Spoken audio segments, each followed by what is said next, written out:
আমার নাম মোসাম্মদ উম্মে হাবিবা আক্তার মিশু, বাসা মাদারগঞ্জ একবারপুর। আমি একটা ছেলের সঙ্গে দীর্ঘ যাবৎ 3 বছরের মতন প্রায় রিলেশন। একটা ছেলে ভালো তো, নাম জানো না? বাবার নাম রনি রনি মিয়া আর ছেলের নাম তামিম। বাসা কোথায়? বাসা পীরগঞ্জ বাস স্ট্যান্ড।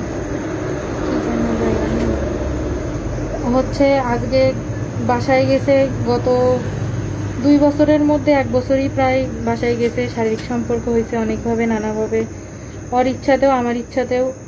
ও এখন বলতেছে যে বিয়ে করবো না, আমার ফ্যামিলি মানতেছে না, হ্যান হয়েছে ত্যান হয়েছে, নানান সমস্যা। ওর মা বাপ নানান সমস্যা দেখা দেয়, এ ডেট দেয় ও ডেট দেয়। আমার ফ্যামিলিকে বলে যে আমার মেয়েকে বিয়ে দেবো, আমার ছেলে কিছু করে না, বেকার, হ্যান ত্যান। আজকে বাসায় গেছে, ধরা পড়ছে তখন ও বলে আসছে ওখান থেকে যে আমি মেয়েকে নিয়ে গেলাম আমার বাসায়।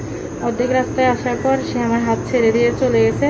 তারপর আমি এখান পর্যন্ত একাই আসছি। এখানে আসার পর বাপ মা যাতাই করে বলা শুরু করছে, এখন যদি আমাকে বিয়ে না করে তাহলে আমার মরা ছাড়া কোনো উপায় নেই। আর ওর সঙ্গে ঘনিষ্ঠ সম্পর্ক অনেক দিনের।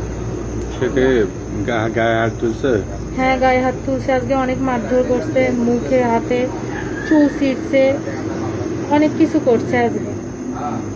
তারপর ও ওখান থেকে আমার চাচি গার্জিয়ানের সামনে আমার হাত ধরে বের করে নিয়ে আসতে বলছে যে আমার বাসায় নিয়ে আসতে।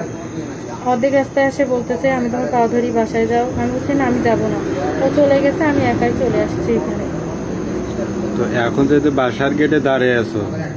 ওর মা বাবা আমাকে গালিগালাজ করতেছে, আমি নাকি খারাপ, হ্যান ত্যান, চলে যাইতে বলছে, কয় ওর সঙ্গে আমার যায় না। আমি ঢোকার চেষ্টা করছি, ওনারা কোনো দেয়নি, তালা দিয়ে রাখছে, কথা বলতেছে না। অনেক তারা কি বাসায় গালি দিল? ওনার মা শুধু।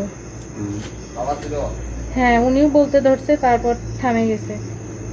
মানে এদের বাড়ির লোকেও গায়ে হাত তোলেনি? না, ওনারা কেউ গায়ে হাত তোলেনি।